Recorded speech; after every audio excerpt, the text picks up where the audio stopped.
What's up, Jay? How you doing today? Risky, I am doing well. I'm feeling a little stuffed from the Thanksgiving weekend, though. Oh, yeah, I'm still full myself. Woo, it was good food, though. Ready to get going. Let's go. Do it. This is Golf Nation, a show that brings you interviews with the best and brightest people in the industry. Join us for a round as we learn about their life, business, and so much more. Golf isn't just about playing the game, it's about connecting with others and getting away from our everyday lives. Now here's your host and the CEO of GolfCritique.com, Jeremy Lee. Oh, Golf Nation, what is up? Hope you're doing well after a very fruitful Thanksgiving weekend. This is episode 51 of the Golf Nation podcast, brought to you by GolfCritique.com, the best search engine in golf. And as always, Risky, guess what we're up to? 7,000 courses. 7K. 7,000. We are growing so fast. We have added Australia. We're getting in some European courses. I am just so excited because what makes us so unique is that you can go to our site completely free, check out all the golf courses, I can soon say around the world. Mm-hmm. We're growing every day, working on it every single week. And you're going to be able to get driven back to the golf course's website to book directly with them. It's a one-click book, and you're going to be able to book directly with that golf course. And no booking fees. Stop paying booking fees. There's no point to it. And you're doing so much more for that golf course. Just, man, I can't even tell you. And if you're looking for a lesson, always the great place to go. Tons and tons of instructors. And man, do they have some good perks. If you're wanting to save some money in this off season and really get some good lessons, get ready for the 2021 season, I highly suggest that you look for an instructor on golfcritique.com because there are some good ones, Risky. That there are. Woo. So, and they're really taking care of you guys this winter. So make sure you guys check them out and get a lesson or even a lesson package for the winter and get ready for the 2021 season. Well, very excited. Today's guest is another Scotland native who resides here in Wilmington, North Carolina, which is just a rock throws away. Maybe he's got a little bit more beachy than we have here in the Pinehurst area. But he attended the College of William and Mary on a scholarship and graduated with a degree in business administration. In 1984, Gordon and his brother Colin founded PerryGolf with the intent to fully provide the most memorable golf travel experiences imaginable. And now for over 35 years, these two accomplished Scottish golfing brothers have continued to do exactly just that. Gordon served as a member of the board of directors of the American Junior Golf Association from 1988 to 2000. And among other many personal golf successes, he was the Chinese amateur golf champion in 1995. Please help me welcome Mr. Gordon Dalgleish to the show. Gordon, great to have you on the show. Thank you for that very kind introduction. Delighted to be here. Well, I am very excited. We have had Scottish golf on the brain. Yeah. I mean, we've had so many people unintentionally. I know. And so I can't wait. I think this is a sign that we just need to get out to Scotland. I think that would be a fan. Well, we're talking to the man that can get us there. That's for sure. Yeah. Well, Gordon, I can't wait to dive into everything that you're doing with PerryGolf, how you came up with the concept, kind of what your business model is, and how you're dealing with everything that we're dealing with. But let's go way back. You're obviously an accomplished player, and I really want to kind of get into the background of where you started in the game, what drew you to the game, and why you got started. Well, it was when you look back in your life as you get older and you see these forks in the road and you kind of how you ended up where you are. The first kind of fork for us was I was 3 years of age. We had no connection with the game of golf in Scotland, and my family moved down from a place called Old Kilpatrick down to Helensburgh, which is on the River Clyde. And the reason that they moved, father's a lawyer in Glasgow, and they were going to build a bridge across the river, and it was going to come right into Old Kilpatrick. So from the south side to the north side of the River Clyde, and so we wanted to get away from that area. They moved down to Helensburgh and happened to buy a house that was diagonally across the street from the local golf club. By the time I was 7 and my brother was 9, we both asked our parents if we could take some lessons how to play golf. And so for 7 years, he and I had lessons every Sunday morning from our golf professional, Brian Anderson, and played. And that was basically how we get involved in the game. Nothing terribly complicated. If we'd lived across the street from a tennis club, I hazard a guess we might have had aspirations to play at Wimbledon. But as it turned out, golf was our sport. In the summer months, you might play 54 holes. The golf course itself was a very, typical of many of the hundreds of golf clubs that dot the Scottish landscape. It was a 6,000-yard old Tom Morris par 69 golf club at the back of town. Perfectly good. Learn the game of golf. No driving range. There was a practice area that was probably 150 yards, kind of triangular in shape. You would take your own golf balls and hit them. And that's kind of how I spent my the formative years of my life. Wow, that sounds like a dream childhood. Yeah, no kidding. I love that because that's some of the best memories that I've had as a kid. Is my parents were a member at a local club, and nothing special. It wasn't a big club. I think it was 2 9-hole courses. We switched around between 2 9-hole private clubs, and it was just me and my buddy. We'd just go out there. We could drive the golf cart. There was no rules of 16 back in those days. We had your own personal cars. And, we used to just go out and play golf. Now, we should have walked a little bit, but we had some pool time and got to do that kind of stuff. But I just love that. And one thing that struck me interesting is that you started off doing lessons. Can you talk a little bit about that? Because here, with the podcast and with golfcritique.com, we really push instruction. And Sure. I want to really kind of get your insights on how much more beneficial was that for you than just going out and playing for the first time? Oh, I mean, I probably, my last serious lesson would have been with Brian as probably a 14 or 15-year-old. Over the years, I might talk to somebody about, if I'm struggling with something, alignment. But I mean, I having had the basics of what the golf swing should look like and feel like, my view is now that, once you're on the golf course, it's alignment and tempo and what you have, right? And over the years, folks have tried to do, friends will say, or professionals I know will say, you might want to think about this or that. And, I'm kind of too old to teach an old dog new tricks. My swing's my swing. And, I can still move it around reasonably well. But I've got the fundamentals down. And that's one thing that they can never be taken away from me. Now, it's for somebody that goes out there and, there's plenty of good examples of people that just kind of create their own swing and it works. And there's absolutely nothing wrong with that. But they probably, miss out on some of the fundamentals. They're probably they're lucky if they figure out the fundamentals on their own, if that makes sense. But it's just, and in fact, just one other small point talking about golf courses and golf clubs, that in 1969, when we joined Helensburgh Golf Club, the cost to be a junior member for the year was 1 guinea. Now, that's before the decimalisation of the British currency. 1 guinea was £1, 1 shilling. So effectively, that is about $1.35, maybe $1.40, right?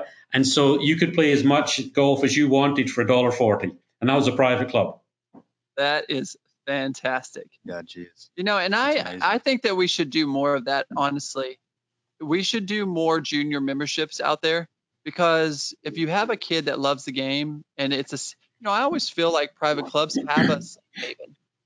I think kids could come out there and feel pretty safe and not have to worry too much about parent guidance, watching over them.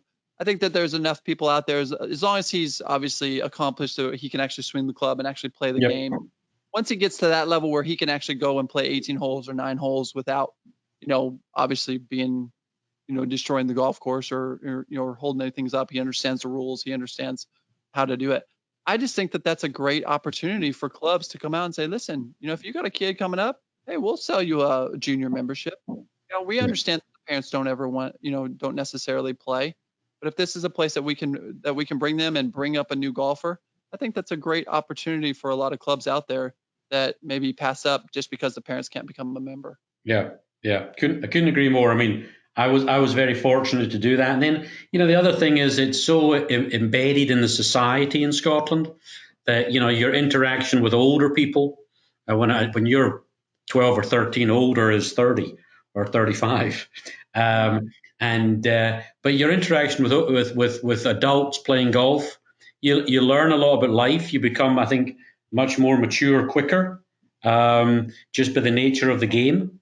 And I was very fortunate and I've been able to take that experience and manage to build a career out of it.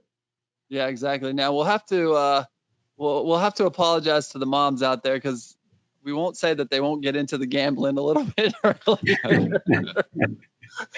They might go a little. They might be playing for a Coke or something eventually. But no, it's such a great game, and it teaches so many values, and we see that a lot in these club communities, that hey, everybody's just looking out for each other. Everybody's usually pretty accomplished. Yep. And have a good business mind. So, and hopefully mentoring, like you said, it's such a generational game.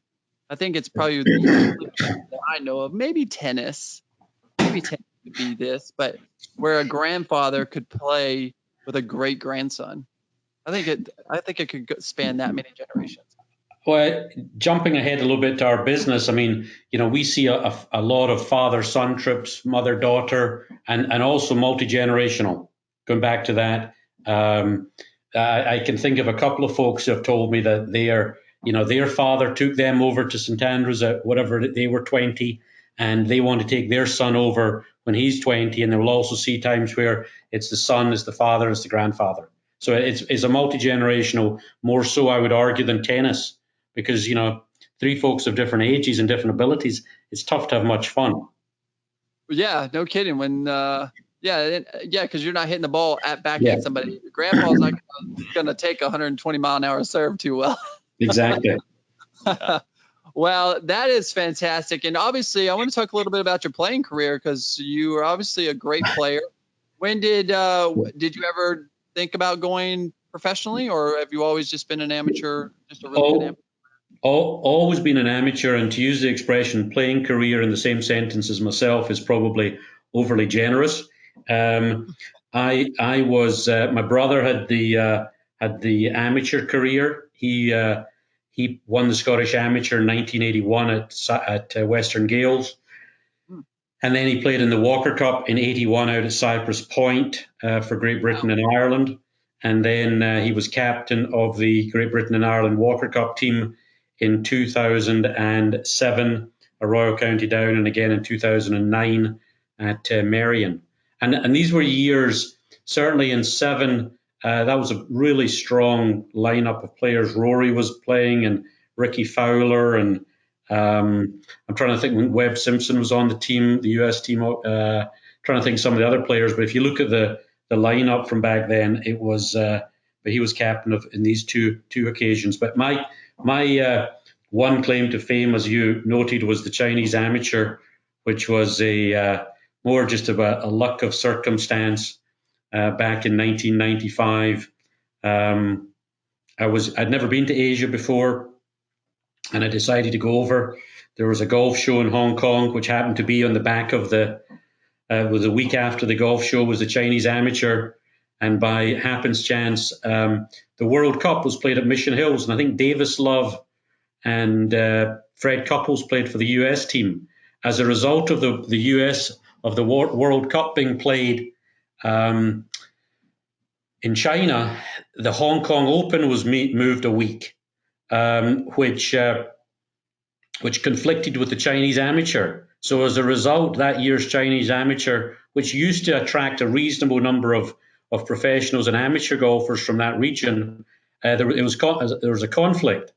And so thankfully all the good players were gone, and I managed to sneak into the neighborhood when nobody was paying attention and win the Chinese Amateur.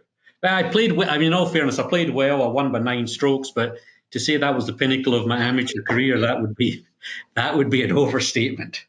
won by 9 strokes. Risky, you always got to watch out for the guys that say, yeah, I was just an okay player. Sandbagger. I only won by 9 strokes on the Chinese Amateur. Yeah. Wow, that's pretty impressive. Wow, I didn't even realize that your brother had such an accomplished playing career as well. I can only imagine what it was like to play the Walker Cup at Cypress Point. I mean, there are so many people that's on the bucket list of how in the world can I get into Cypress Point. To have that opportunity has got to be pretty amazing. That was the year that they had Cyprus, and then he went, and the U.S. Amateur was the following week, as it was in that time period, and up at the Olympic Club, and I think he turned out he was like the 3rd medalist in that, but he never. Go back to your original question. Neither, I think he was more likely to turn professional than I ever was, but he didn't, and we started the business in '84. Interesting. Growing up, I assume that what's the age difference between you and your brother? 2 years, 21 months. Okay, so you're pretty close in age. What would you determine the determining factor of his skill level to your skill level growing up and where he got in his career? Oh gosh, he would be if I was a 4, he's an 8. If on a scale of 1 to 10. He can get up and down from a trash can. Hits the ball annoyingly straight, and could move the ball around the green, and just vastly more disciplined than I am. His course management would run circles around mine. Yeah, I agree. I think it's the mind is what takes it to another level, and it does blow my mind that we don't do more of that in the junior game. Yeah. Teaching the fundamentals through how to think your way through a golf course versus how to play, because it is fascinating, the difference. We've all played with these guys that you play with them, and you think that they played okay, and then you kind of add up at the end of the day and they had 73, and it didn't look like a 73, it looked like an 80. Mm-hmm. But they just didn't make doubles. They managed to find pars when it could have been a bogey, right? And it's the ability to get a golf ball around in a certain number. That's how you keep score. Last time I checked. Yeah, no, I agree. And to be honest with you, look what it did this weekend. It proved the fact. Did you watch the match with Phil Mickelson? They went out. So Phil Mickelson and Charles Barkley played Steph Curry and Peyton Manning, who are both really good players. I don't know what Peyton is, but Steph usually plays to a +1, and Peyton 4 or 5, I'd say. Probably. But Charles, I mean, he's like a 20 handicapper, 15 to 20. And of course, he's got Phil. I mean, that definitely makes a big difference. But I mean, Phil it was unbelievable to listen to Phil talk to Charles, because he was like, keep your mind focused. I mean, it was all mental. It was unbelievable to listen to him talk, to block out all the outside distractions. Don't listen to what people say. Just focus on what you're doing here. And I'll be dang, they beat them boys. And that was a big upset. A lot of people made a lot of money off of that bet. I'm sure. Because they were doing all kinds of DraftKings stuff with it. Did Barkley play pretty well? Yeah, so that's what Phil he had him mentally focused. That's great. He started to kind of get off track. He just got him right back on track. It was pretty, and like everybody's talking about it, because everybody was like, wow. Of course, a lot of people are talking about Steph and like giving him a little bit of hard time, be like, +1, but he didn't play well. But I think Max Homa made a great comment. He said, listen, Dustin Johnson is like a +6, and he went out and shot 80 on a golf course before. So let's cut a little slack. Everybody can have a bad day. Everybody can have a bad day in this game. That's what makes this game. Yep. What this game is. Yeah, you always want challenging and fun. That's why Tiger said he never reached his potential. Tiger feels like he never reached his potential. Why? Just because it's just you can always be better. You can always be one shot better in this. I guess really, Gordon, until you have 18 birdies, you could always be better, right? Then you wonder why he didn't eagle one of the par fives. I know. Yeah, exactly. I mean, you can always be better. It's like the guy that comes in with claiming he's got more money than everybody else. There's always somebody that has more. Who's got the biggest hat? It is a wild game. There's no question about it. So, well, let's talk a little business, because we love to talk about the business of golf on this show. And obviously, we're in the golf business, but you're in a different world of business. You're in the travel business. And when did your passion for golf? Obviously, you've grown up in a golfing family your entire life, but when did that passion transition over to, you know what, I'm going to build my career around the game and not just go into business and, whether a lawyer, doctor, whatever? What drew you to the business of golf? Well, so I think go back to opportunities that arose. In 1975, my brother was playing the Scottish boys stroke play in Scotland, and my father, who's a lawyer, got talking to an American gentleman who had two boys playing in the tournament. And he turned out to be a lawyer as well. As lawyers do, they got to talking. It turned out to be a gentleman, Mark McCormick, and Mr. McCormick had started IMG. We became family friends. Colin came over in 76, played in some tournaments with his younger son, Todd. I came over in 77 in the summer and played in some tournaments. I ended up at William and Mary. Colin ended up at Ohio State. It was a little bit colder in Columbus than he'd anticipated in the winter months. Went back to Scotland, graduated from Stirling University in Scotland. So I only give you that as a preamble as to how we get into the golf travel business. So I was over here, it's now early 84. I'd kind of put down some roots, if you will. I was working with the American Junior Golf Association.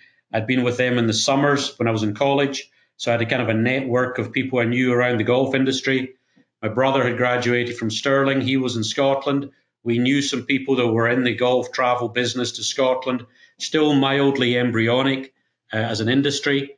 And we figured I was 21, he was 22 or 24. I was 23 at the time. Let's give this a shot. I was in the US, could round up some folks. And so we started. I mean, with no grand vision. People say, how did you come up with the name? And it was literally, a couple of names. And we started out as Caledonian Golf. We realized after a short period of time that it was too destination specific. And 2 years later, we bought a small travel agency that was called Perry Travel. We needed to change the name of Caledonian Golf, so we just call it PerryGolf.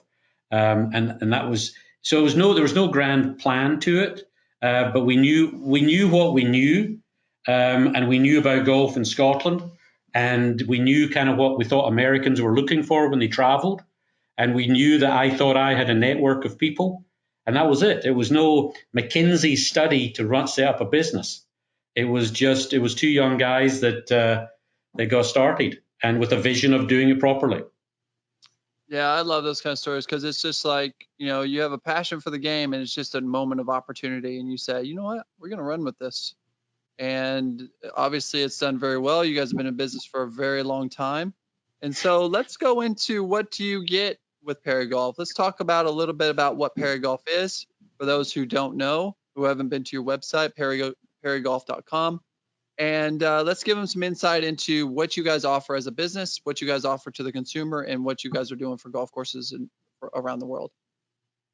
So there's kind of three parts to our business. The first part is the customized travel. So that really, the Scotland and Ireland would be the mainstay of it. We've the classic kind of quintessential group of 8 guys going to Scotland for a week's golf. And we'll have one of our vehicles and a concierge driver, and they'll meet them at the airport. And, so we design the trip exactly the way that client wants it. So it can be 4 guys, it can be 8, it can be 4 couples, it can be really any number. And so the customized trips are kind of the underpinning of the business, and that's what started.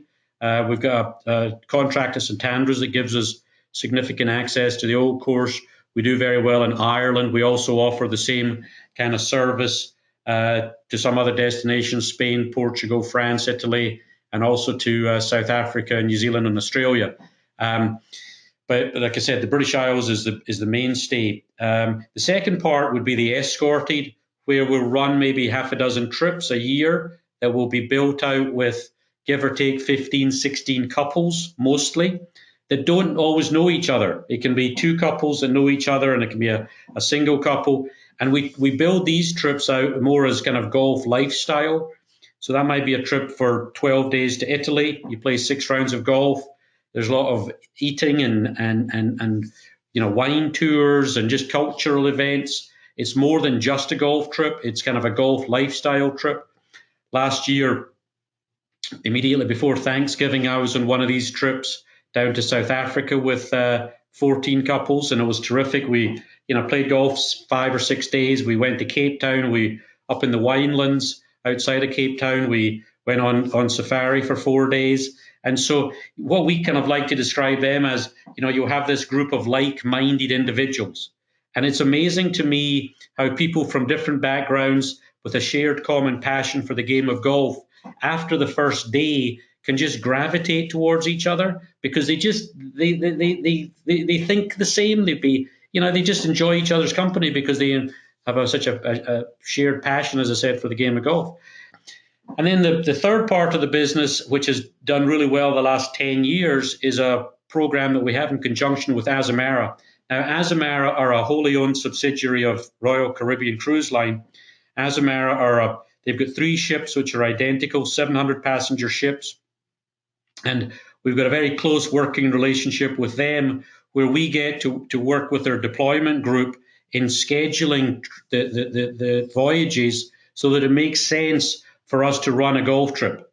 And oftentimes a cruise line may offer a golf program, but what happens is they design all the voyages for their own purposes, and then they might try to squeeze in a golf program. Now, the ship might come into a port on a Saturday, and the golf course that you want to play in that port doesn't take visitors on a Saturday.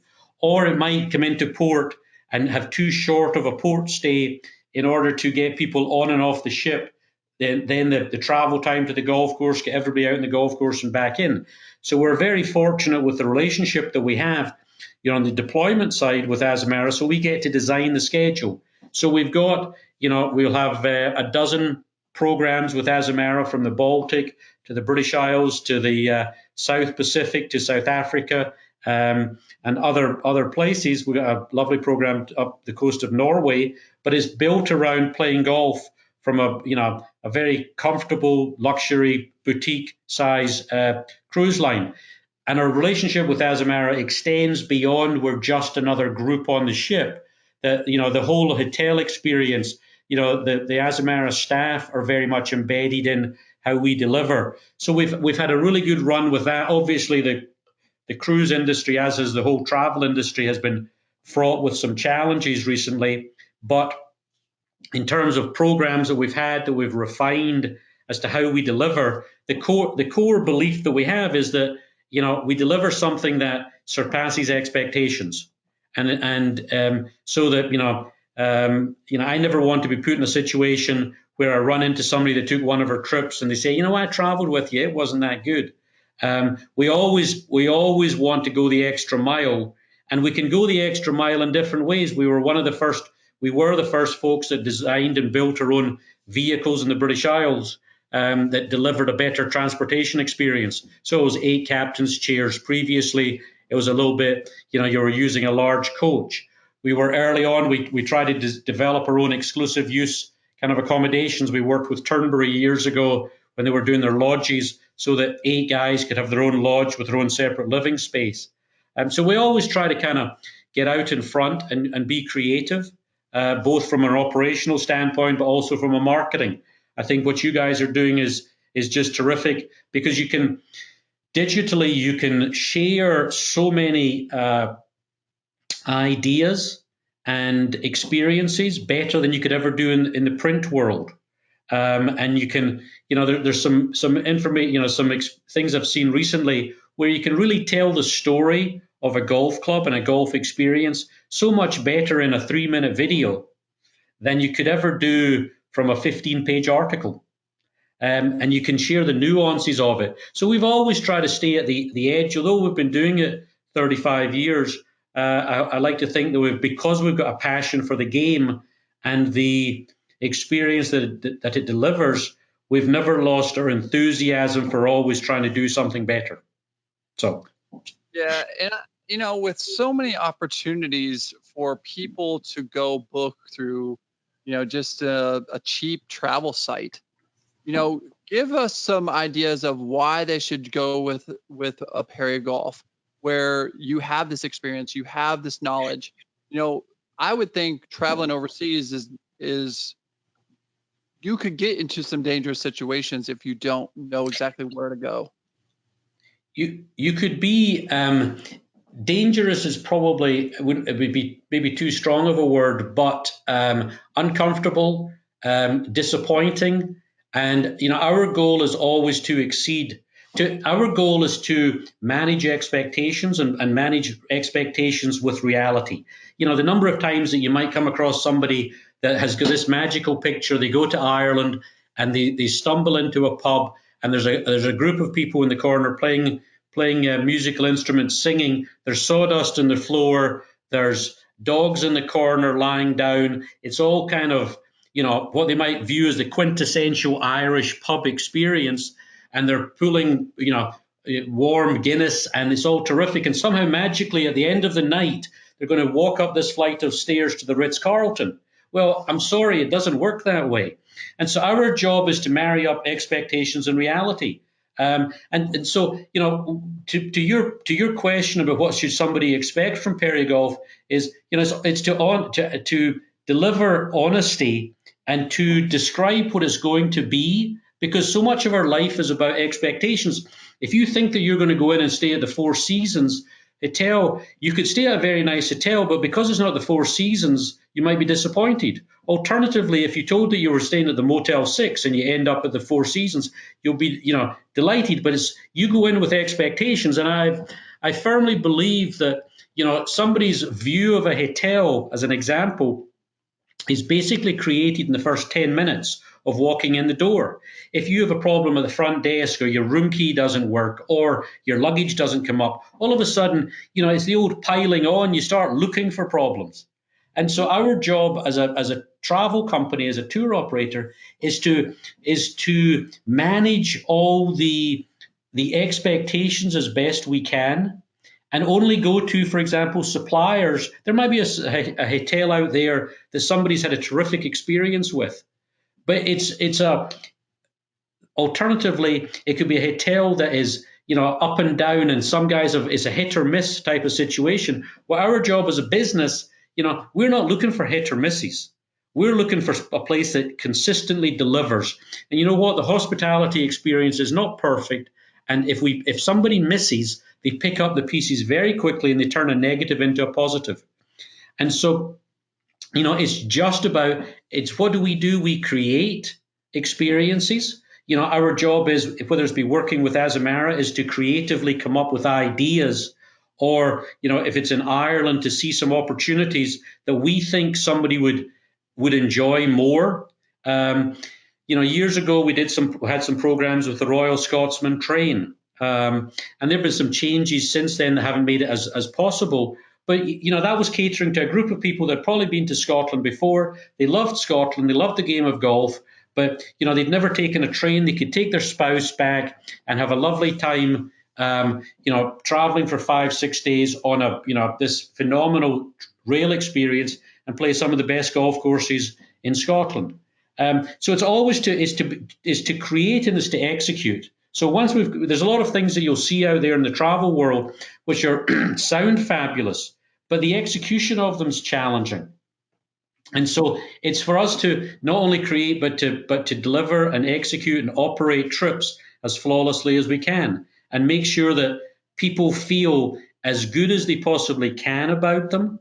And it could be something when we're very fortunate to have a staff of people. Our concierge drivers understand that's where the rubber meets the road from a service perspective, and the ability, you might be taking a group to play golf at Ballybunion, and during the 4 hours there at Ballybunion, if you've got their luggage from the prior night's hotel and you're checking them in somewhere else, rather than sitting in the parking lot reading a paper for 4 hours, and you've got the opportunity, go check them into the hotel, get their luggage into the rooms. Because there's a few things more special when you travel than you walk off. You're handed the key, you walk up to your room and your luggage is there. You feel like $1 million. And that has only cost you time and effort. So it's that type of thing that we strive to deliver. And, we don't rest. We're always looking for better ways to deliver a better product. Yeah, I agree. And it's for somebody who's never experienced outside of the United States, other than some Mexico trips. What would you like? Let's just say, Risky, you're ready to take a trip to Scotland, or whether I'm ready. For what you do, you pretty much expand across the world, not just to Scotland. For the first timers out there that say, you know what? Even though COVID's here, but 2021, it's a golfing year. We're going to take a trip in 2021 to just kind of recharge our batteries. Give us some good first timer trips that you think would be a great opportunity. So great question. And to the risky part, let me just kind of give you a better clarity.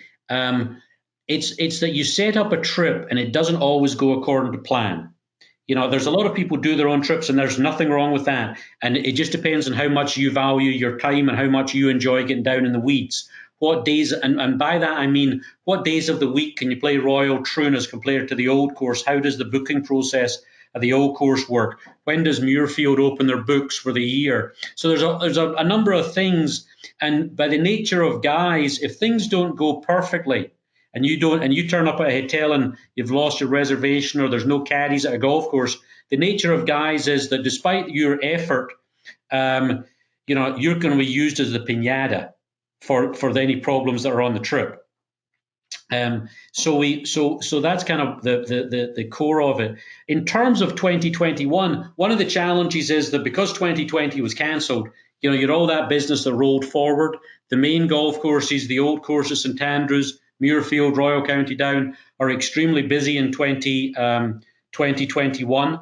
In 2021, you've also got some new business. But if I was first-time traveller, I would think very hard about going to some of the lesser-known courses in the British Isles. There's some terrific golf courses that are up in the north of Scotland and the northwest of Ireland that are value-priced, but you will get a terrific links golf experience, and you'll probably spend more time with the locals.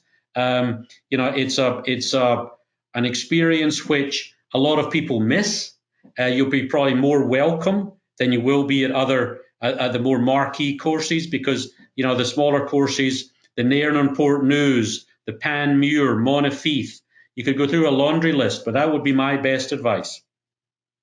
Yeah, that's great to hear, because I know so many people are nervous about COVID and everything that's happening with COVID, and really, here in Pinehurst area, we haven't really seen a huge,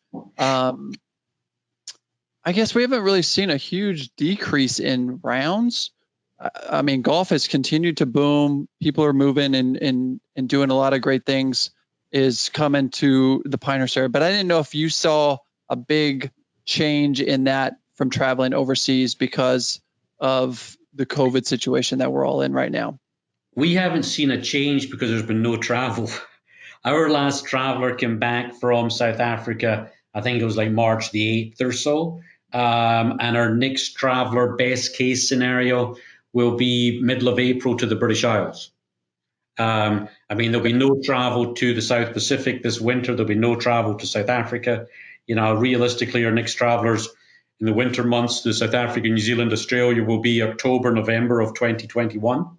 It's not that we've some of the golf courses in the British Isles have enjoyed a domestic market that supported them, because British people couldn't travel to Europe, or there was more restrictive. But in terms of our business, basically, just dead in the water for 13 months. So there's been no, you could be a restaurant and you could have 25% capacity. There's no 25% capacity, it's zero. And that's okay, that's the travel industry for you. It always takes a hit whenever something goes upside down.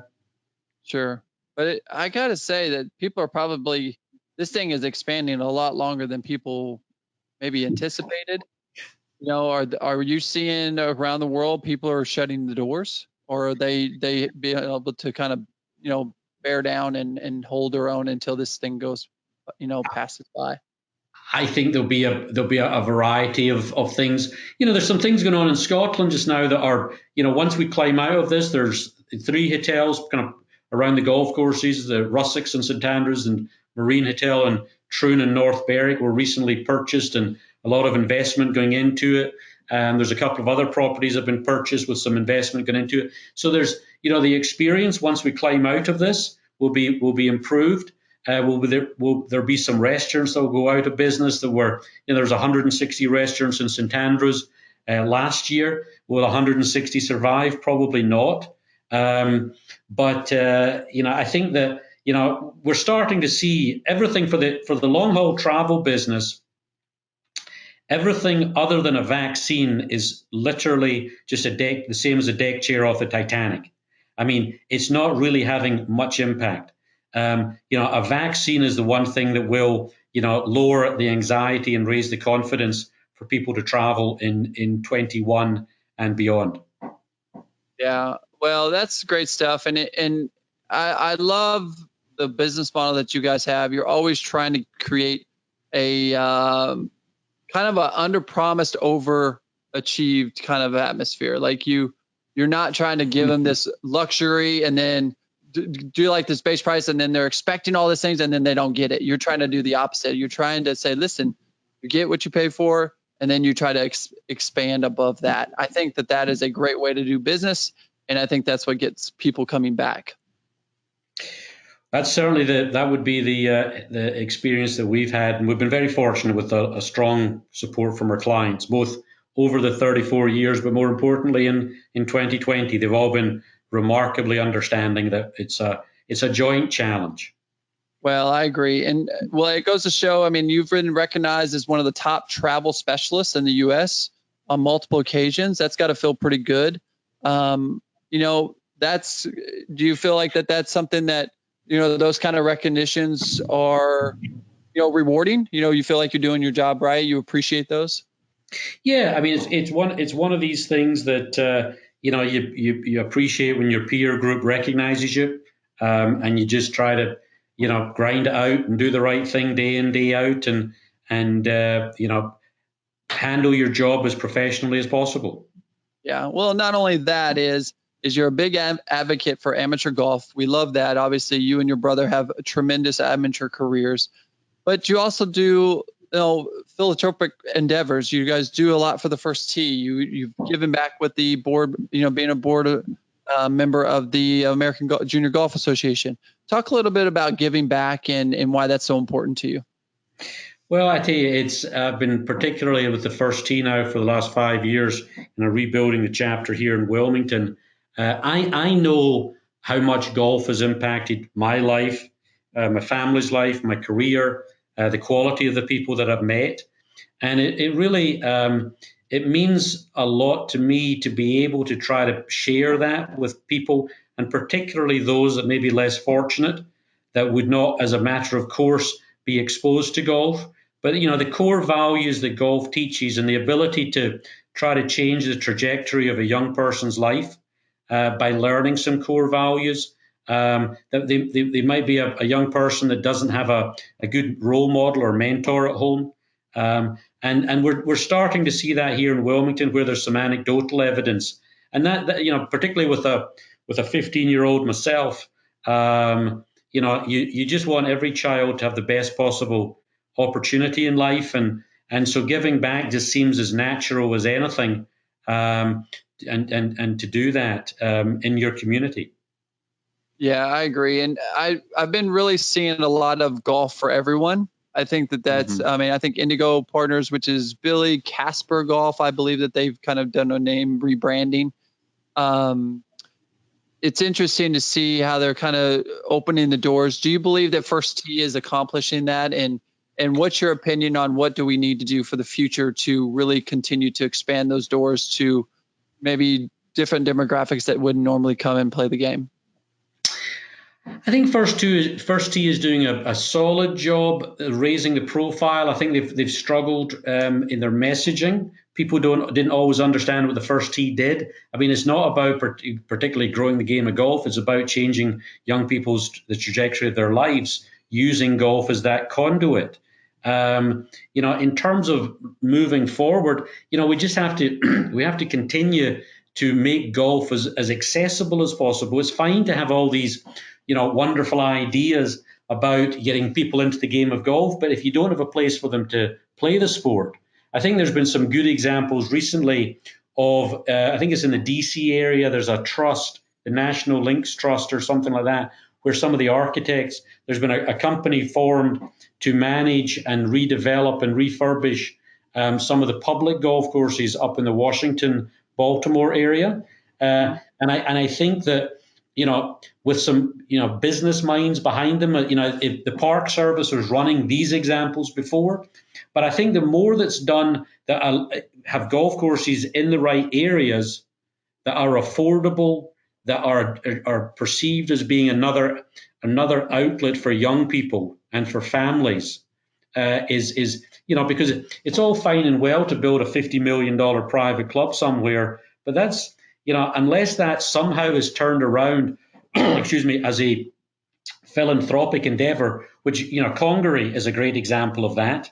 But for the most part, most private clubs at the high end, they don't always deliver to the community beyond the kind of the flow through of money through the caddies and service staff as a business. But I think that the more accessible you make it, the more enjoyable you make it, the more that the wider community can participate. Yeah, I agree. And I think that the private clubs, especially, and I'm a big private club fan, don't get me wrong. I think they have a lot of good. They do a lot of good for the children in their clubs.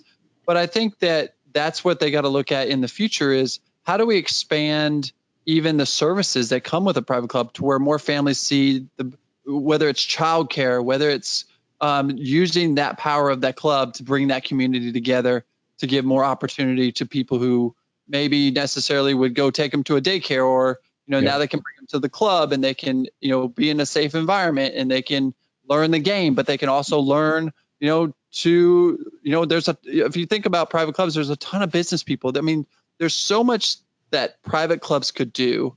And I wish that we looked at it just kind of almost like the PGA Tour does. The PGA Tour gives so much back. And the value of a private club and the membership of a private club is pretty well to do. Let's be honest here. People who are a member of a private club are probably doing okay. And so if they would take that same thinking of, hey, how can we give back to the community? And I think one private club I can think of right offhand is Eastlake. I think Eastlake did a fantastic job of that. There's three clubs that come to mind. Eastlake being one. I lived in Atlanta at the time of the Eastlake Meadows housing complex in the old days of Eastlake, and that was just these were tough times. And Mr. Cousins has done a terrific job with Eastlake. Congaree down in South Carolina has done a terrific job in their business model. And there's a third club that I have been fortunate to be a member of for 25 years, Caves Valley in Baltimore, Owings Mills. And we've got the Caves Valley Foundation, and it is incredibly well supported by the membership. I think we've got, there's certainly several $1 million in the foundation. Very supportive of the First Tee. We've got some we've got our own kind of farm to table, and I know an amount of our food, the grown crops go to food agencies in Baltimore. There's a lot that we do in different charities, and the club does it quietly. And I really wish that other clubs would take that model. I was delighted to see Chairman Ridley at Augusta National making reference to what they're doing in their local community. And you hope that feeds through, because there is a significant wealth divide in this country, and golf is a means. Golf can do a better job of communicating its impact. Eastlake is a great example of how it's changed the hardscape of inner city of Atlanta, and what was there before and what's there now. But there's other clubs, I'm sure, in their own communities can have similar impacts if they set their mind to it. And once they're inside the gates of their club, they don't just kind of like, oh, deep breath, I'm here to relax and enjoy. You can still relax and enjoy, but there can be a mission. There can be a part of the mission of that club that is to improve for the betterment of the local community and those less fortunate. Yeah, I agree. I think every private club should make it a mission to do some sort of charity in some sort of way within their community. Definitely. I think that would go a long way, that they're going to pick one charity to do, whether it's growing the game, whether it's helping people in the community, whether it's serving Thanksgiving dinner, to people in the community that wouldn't normally be able to do that. I just think that that's fantastic stuff. And I think that it goes with our game. Our game is so giving anyway. Our game is so much about lifestyle and life lessons and integrity and thinking about the fellow competitor, that we should maybe think about doing that beyond the borders of the golf course. Couldn't agree more.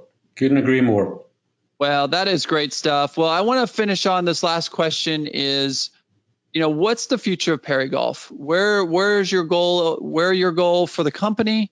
And is this something that's going to be passed down to your kids, or is this something that is just going to be maybe you're going to go out and sell it to another guy, or what's long-term goal for PerryGolf?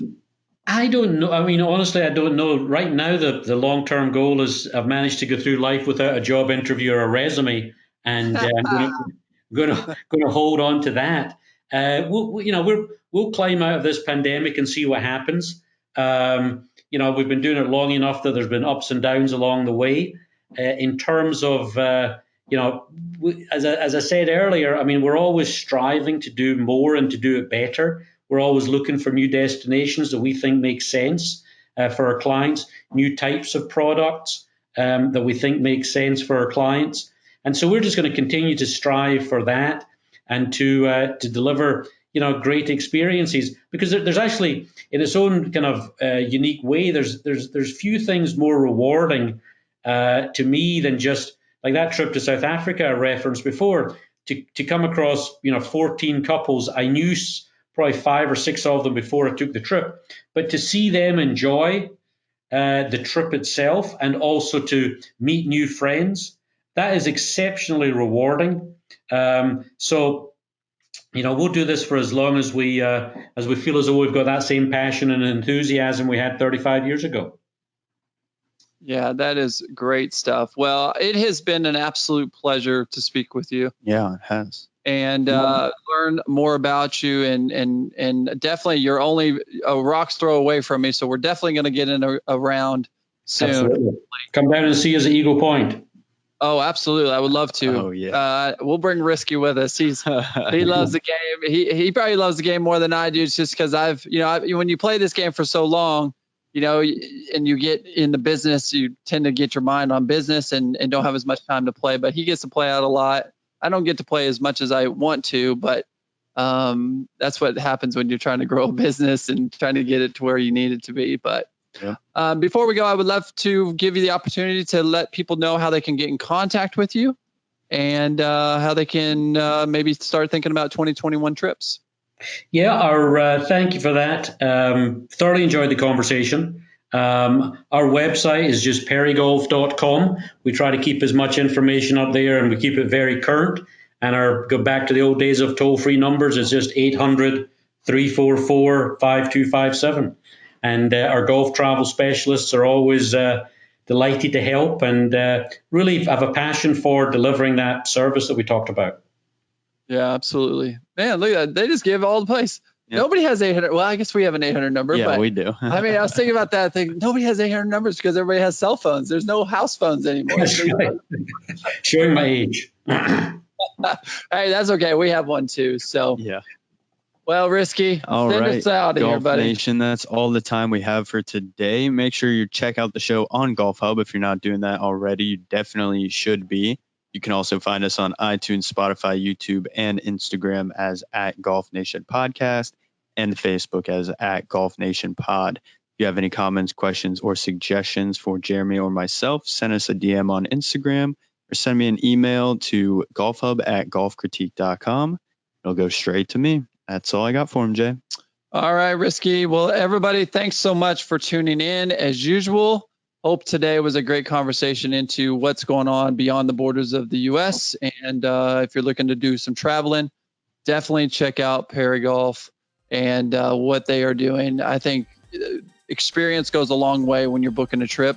Make sure you get a good trip booked.